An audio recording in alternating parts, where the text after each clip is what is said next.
get results. দ্বিতীয় টি-20তেও পাকিস্তানের দুর্দান্ত সূচনা। পাকিস্তানের রান যখন মাত্র 12, তখন সায়েম আইয়ুব রান আউটের শিকার হন। এরপর ওপেনার সাহিবজাদা ফারহানের সাথে লম্বা জুটি করেন মোহাম্মদ হারিস। এই জুটি মাত্র 50 বলে 100 রান পূর্ণ করে। 25 বলে 41 রান করে তানজিম সাকিবের বলে আউট হয়ে ড্রেসিং রুমে ফিরেন মোহাম্মদ হারিস। ওপেনিংয়ে নামা সাহিবজাদা ফারহান তখনও এক প্রান্তে মারমুখী।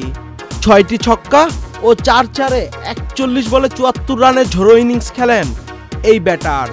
ড্রেসিং রুমে ফেরার আগে রিশাদ হোসেনের বলে তালুবন্দী হন লিটন দাসের কাছে। ওয়ালটন আবারও মিলিয়নিয়ার অফারে ওয়ালটন ফ্রিজ কিনে আপনিও হয়ে যেতে পারেন মিলিয়নিয়ার। 12 ওভার শেষে পাকিস্তানের সংগ্রহ তখন 3 উইকেটে 129 রান। এরপর ক্রিজে ব্যাট করতে আসেন নতুন 2 ব্যাটার অধিনায়ক সালমান আলী আগা ও হাসান নেওয়াজ। প্রথম টি-20র মতো এদিনও বল হাতে বেশ ব্যয়বহুল ছিলেন রিশাদ হোসেন। 4 ওভারে 50 রান দিয়ে উইকেট নিতে পেরেছেন মাত্র একটি। শেষ খবর পর্যন্ত 15 ওভার শেষে পাকিস্তানের সংগ্রহ 3 উইকেটে 161 রান। দ্বিতীয় টি-20তেও আবারও বড় সংগ্রহের পথে পাকিস্তান।